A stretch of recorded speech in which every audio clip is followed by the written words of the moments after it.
Welcome to Talk Tickers. All right, let's get right into it. Today, we are breaking down MillerKnoll's first quarter earnings for fiscal 2026.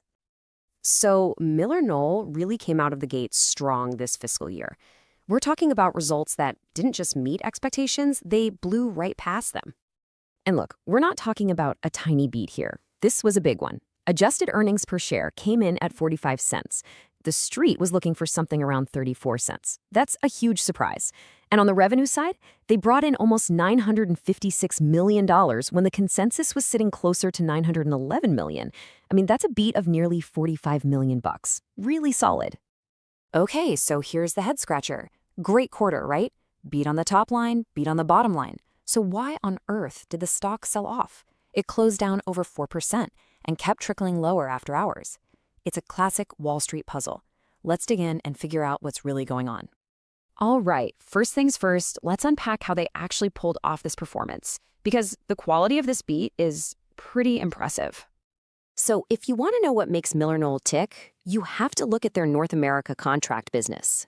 I mean, it's the absolute engine of the company, making up more than half of all their sales. It's really the core of the story here. And this chart, it lays it all out perfectly. You can see the growth just popping off the page. Both the international and North American contract businesses, we're talking double-digit growth year over year. That just leaves the retail segment in the dust. This tells me that the whole return to office thing and new building projects, yeah, that has some serious legs. You know, it's so important to see that this wasn't just about selling more stuff. The management team really showed their chops here. They grew their margins, which means they're getting more profitable on each sale, and they were super smart about their debt. They pushed out a huge loan maturity all the way to 2032. That's a power move that gives them a ton of breathing room. Okay, so everything looks great so far, but here's where the plot thickens. Let's get into the guidance and the headwinds, because this is where the market started to get a little nervous. So when MillerKnoll gave their forecast for the next quarter, it was fine. The earnings part was pretty much what everyone expected. But the revenue? The midpoint of their range was just a little bit lighter than what the optimists on Wall Street were hoping for. And, that's all it takes to pour a little cold water on the excitement. And management was pretty upfront about this on the earnings call. They basically said, hey, just a reminder, we told you Q1 orders would look a bit softer. And that's because a bunch of customers, we're talking $55 to $60 million worth, rushed to place their orders last quarter to beat some price hikes. So it's more of a timing thing than a demand problem. Okay, now let's talk about the real elephant in the room, tariffs. In just the first quarter, they took an $8 million bite out of gross margin. I mean, that is a serious drag on their profits. Just gone. And that pain isn't over yet. They're telling us to expect that pressure to stick around into Q2, forecasting another $2 to $4 million hit from tariffs. So this is a problem that's not going away overnight. So you've got the tariffs. What else? Well, they're also spending a good chunk of change, about $4 to $5 million bucks next quarter, on opening new retail stores.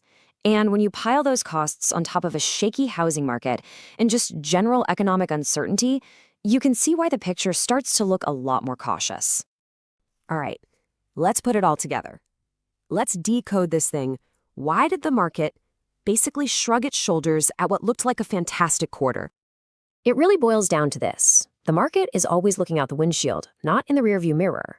The amazing Q1 results? That's the past. The market is looking at the future, and what it sees is, well, it's a bit cloudy. You've got those nagging tariff costs. You've got the spending on new stores hitting the margins. And you've got growth that's kind of slowing down from this quarter's blockbuster pace.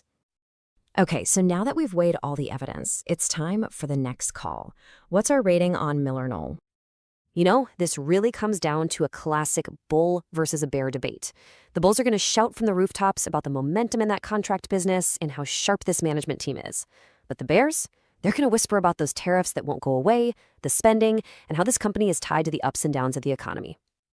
And when you put those two stories on a scale, well, they start to look pretty balanced. The risk and the reward feel like they're about even right now.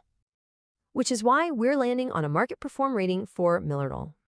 Look, let's be clear, the company is doing a fantastic job navigating a pretty tough environment.